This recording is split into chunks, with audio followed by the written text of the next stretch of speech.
My name is Yosi Reyes. I am 24 years old. I am originally from the state of Guerrero, Mexico. I migrated to the United States when I was 3 years old, and I currently reside in Eastside, San Jose.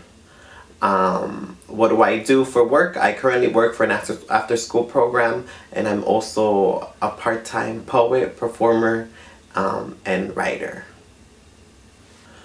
3 interesting things about me are that I'm pretty plain. I like to read and write, and I like to laugh a lot. Yeah. I value art and creativity because it's something that I think as adults we grow out of touch.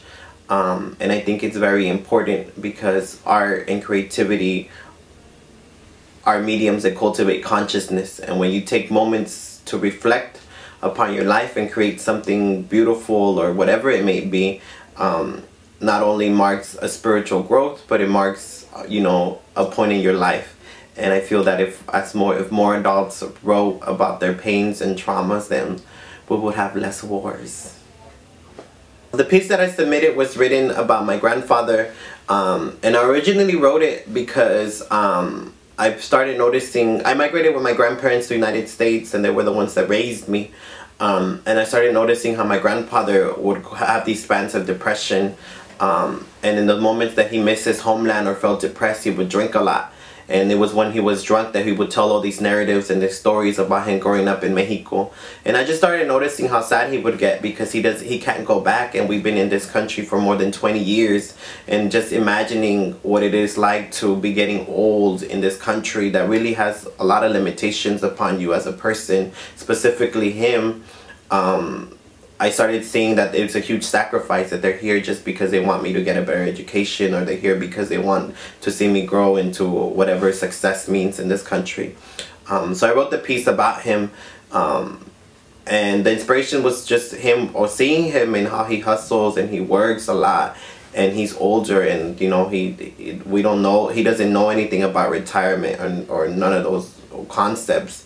So that was the inspiration, and just longing to go back to Mexico, and me growing up here and not knowing anything about Mexico, just those stories, and just wondering what would happen if I do go back, and if I'm willing to make that sacrifice for him.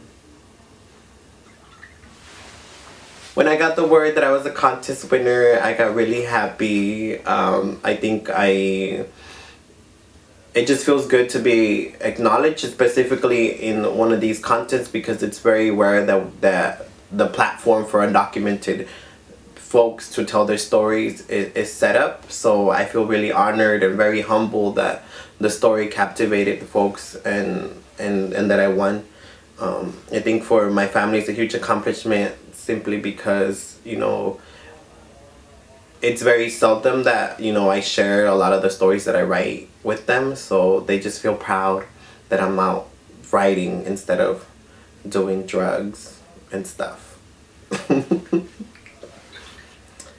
10 years from now, I will be 34, and I already planned my life out. I'm gonna have a cute novel. I'm gonna be touring the United States, talking about dismantling borders and living in a state where every human being is treated like a human.